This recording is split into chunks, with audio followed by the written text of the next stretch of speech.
बहन दोस्तों, वाह, जबरदस्त हुनकार और बड़े अंदाज में आज सदन में गूंजा आपका मामला और जिसका आप चाहते हो यानी सेवादारी का मामला सदन में। और सदन में यह मामला उठाया आम आदमी पार्टी के राज्यसभा के सदस्य हैं संजय सिंह। कि सेना का जवान बना है हाथ में बंदूक लेने के लिए, सेना का जवान बना है भारत की रक्षा करने के लिए, लेकिन उस जवान से अधिकारियों के ट्रे उठवाए जाते हैं, सेवादारी करवाई जाती है। सेना में यह सेवादारी की प्रथा बंद होनी चाहिए। हमारे जवानों का सम्मान बरकरार रहना चाहिए। हमारा जवान देश की रक्षा के लिए है, भारत माता की रक्षा के लिए है, किसी अधिकारी का ट्रे उठाने के लिए नहीं है, हाथ में बंदूक उठाने के लिए है, दुश्मनों से लड़ने के लिए है। मान्यवर एक हरेंद्र यादव नाम का सेना का नौजवान, सेना का जवान पिछले दिनों जौनपुर में मिला। मान्यवर वो हरेंद्र यादव अपनी पीड़ा, अपनी दुख को मेरे सामने वो रख रहा था। उसने विपक्ष के तमाम नेताओं के सामने और सत्ता पक्ष के सामने भी गिड़गिड़ाया, रोया। उसकी एक ही विनती थी कि ये मैं हरेंद्र यादव की पीड़ा भी आपके माध्यम से सरकार तक पहुंचाना चाहता हूं और निवेदन करना चाहता हूं मान्यवर कि जिस भर्ती पर आपने रोक लगाई है सारी परीक्षा पूर्ण करने के बावजूद, उनको ज्वाइनिंग का लेटर दीजिए। उन नौजवानों को कम से कम जिनकी सारी परीक्षाएं आपने पूरी कर ली है, उन नौजवानों की भर्ती कीजिए। बहुत बहुत धन्यवाद। और संजय सिंह ने बुलंदी से ये रखा कि सैनिक के हाथ में बंदूक अच्छी लगती है, बूट पॉलिश नहीं अच्छी लगती। और सैनिक का मान सम्मान स्वाभिमान देश की रक्षा के लिए, न कि अधिकारी की ट्रे उठाने के लिए। सैनिक का सम्मान यानी शहीद होने के लिए, न कि इनकी चाकरी करने के लिए। वो जब सेना में भर्ती होने के लिए जाता है या भर्ती होता है तो वो सबसे पहले अपने से पहले देश को रखता है और देश की एकता अखंडता के लिए अपना सर्वस्व न्यौछावर करने के लिए कसम खाता और तैयार रहता है। उस सैनिक का इस्तेमाल किसी के घर में, किसी की चाकरी के लिए, किसी की सेवादारी के लिए बिल्कुल नहीं। और यह बात सामने किसको सुनाया जा रहा है? उपराष्ट्रपति जी के सामने कहा जा रहा है, जो कि राज्यसभा के सभापति हैं। और उनके जरिए संदेश दिया जा रहा है माननीय प्रधानमंत्री को, संदेश दिया जा रहा है देश के रक्षा मंत्री को, संदेश दिया जा रहा है तमाम बैठे उधर संसद सदस्यों को।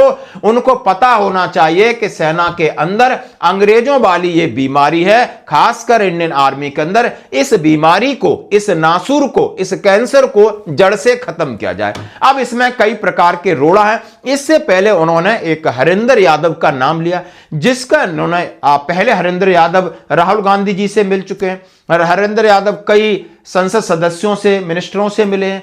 उसके बाद इन्होंने संजय सिंह से मिले। संजय सिंह ने चिट्ठी लिखी थी राजनाथ सिंह के लिए। फिर 10 दिन पहले वो जौनपुर में उनकी गाड़ी का एक वीडियो जैसा आप देख सकते हो। उसके बाद उन्होंने कसम खाई कि हम संसद में इस बात को उठाएंगे और संजय सिंह ताबड़तोड़ अंदाज में ये कह रहे हैं। हरेंद्र जी, अभी मुझे काशी के जो हमारा सम्मेलन था वहाँ पे मुलाकात हुई और काफ़ी लंबे समय से ये लड़ाई लड़ रहे हैं। सेना के बहादुर जवान हैं, इन्होंने 8 साल तक सेना को अपनी सेवा दी है।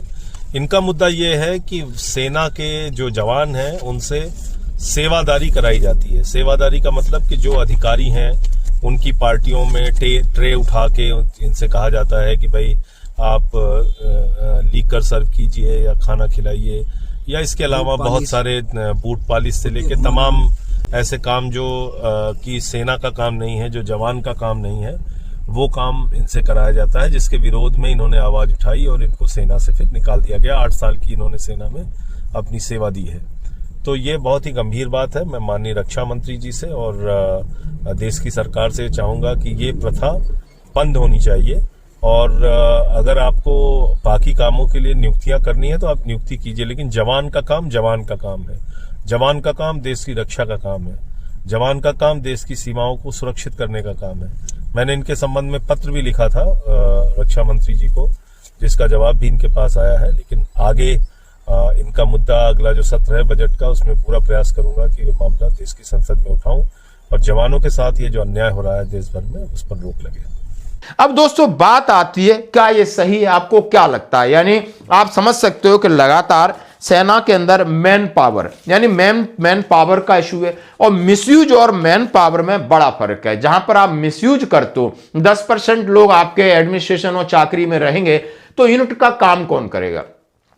ऊपर से अग्निवीर हैं, उनको आप बड़े मेन दायित्व में नहीं रख सकते। तो कहीं ना कहीं ये प्रेशर ज्यादा होता है, और ये प्रेशर इस समय पे जहां के ऑपरेशन सिंदूर चल रहा है, बार बार सीडीएस साहब कहते हैं, बार बार सेनाध्यक्ष साहब कहते हैं कि ऑपरेशन सिंदूर है, सामने चैलेंज है, चुनौती है। और हमारी फौज का बहुत सारा ऑर्गेनाइजेशन देखा है आपने, भैरव बटालियन की बात की जा रही है, इंटीग्रेटेड बैटल ग्रुप की बात की जा रही है, थिएटराइजेशन की बात की जा रही है, यानी कमांड से लेकर की बात करूं, डिव लेवल पे बात करूं, ब्रिगेड लेवल पे बात करूं, बटालियन लेवल पे बात करूं, यानी नीचे कंपनी लेवल पे बात करूं, हर जगह बदलाव हो रहा है। चाहे आप इन्फेंट्री से हैं, चाहे आप आरटी से हैं, हर जगह बदलाव हो रहा है, नए नए इक्विपमेंट जा रहे हैं। तो फिर उनके लिए ट्रेनिंग की जरूरत है, क्योंकि सामने चैलेंज है, सामने आप देख सकते हो चाइना का डिस्प्यूट चल रहा है, पाकिस्तान का चल रहा है, कहीं भी है, आपको सेना को शक्तिशाली बनाना पड़ेगा।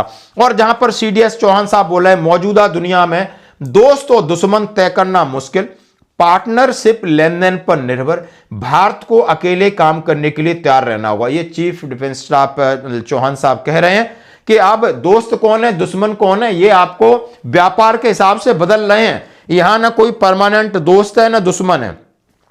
जनरल चौहान पुणे में सदन कमांड की ओर से आयोजित जॉइंटनेस आत्मनिर्भरता इनोवेशन सेमिनार में बोल रहे थे। उन्होंने कहा कि परमानेंट दोस्ती या दुश्मनी को लेकर धारणाएं भरोसे के लायक नहीं है। आजकल रणनीतिक गठबंधन लचीले और लेन देन पर निर्भर हो गए हैं। भारत को जरूरत पड़ने पर अकेले काम करने के लिए तैयार रहना होगा। यह तैयारी मानसिक, संरचनात्मक, भौतिक तीनों स्तर पर करनी चाहिए। उन्होंने कहा है यह वैश्विक सुरक्षा का माहौल, उन्होंने हथियार आजकल उन्होंने मेक इन इंडिया की बात कही।